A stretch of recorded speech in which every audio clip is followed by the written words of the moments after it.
എൻ്റെ പേര് ലക്ഷ്മി എന്നാണ്. ഞാൻ KSWMBയിലാണ് വർക്ക് ചെയ്യുന്നത്. എൻ്റെ 2 കുട്ടികളും എവർഷൈൻ സ്കൂളിലാണ് പഠിക്കുന്നത്. എൻ്റെ കസിൻ സിസ്റ്റർ ഇവിടെ വർക്ക് ചെയ്തിരുന്നത് കൊണ്ടാണ് ഞാൻ കുട്ടിയെ എവർഷൈനിൽ ഫസ്റ്റ് ചേർത്തത്.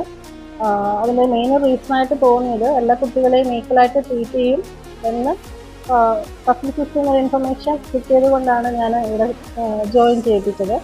പക്ഷെ അത് വളരെ കൃത്യമാണെന്ന് എനിക്ക് പിന്നീട് മനസ്സിലായി. ഓരോ കുട്ടിയെയും കൃത്യമായി അവരുടെ സ്കിൽസ് ഇമ്പ്രൂവ് ചെയ്യാൻ വേണ്ടിയിട്ട് എവർഷൈൻ ഹെൽപ്പ് ചെയ്യുന്നുണ്ട്. അതേപോലെ കുട്ടിയിൽ ഇമ്പ്രൂവ്മെൻറ്റ് കണ്ട കാര്യം ബുക്ക് എങ്ങനെ നീറ്റായിട്ട് കീപ്പ് ചെയ്യാം, ഹാൻഡ് റൈറ്റിങ്ങിൽ ഇമ്പ്രൂവ്മെൻ്റ് ഒക്കെ വളരെയധികം ഹെൽപ്ഫുള്ളായിട്ട് എനിക്ക് തോന്നുന്നുണ്ട്. അതേപോലെ തന്നെ കുട്ടികളുടെ അക്കാഡമിക് സ്കിൽസിനോടൊപ്പം തന്നെ അവരുടെ എക്സ്ട്രാ കരിക്കുലർ ആക്ടിവിറ്റിയെ വളരെയധികം പ്രോത്സാഹിപ്പിക്കുന്നുണ്ട്. ഓരോ കുട്ടിയുടെയും ഏരിയ ഓഫ് ഇൻട്രസ്റ്റ് എന്താണെന്ന് കണ്ടെത്തി അതിനെ ഹെൽപ്പ് ചെയ്യാൻ വേണ്ടിയിട്ട് അവർക്കൊരു ഓപ്പർച്യൂണിറ്റി, അത് ഷോക്കേസ് ചെയ്യാൻ വേണ്ടി ഒരു ഓപ്പർച്യൂണിറ്റി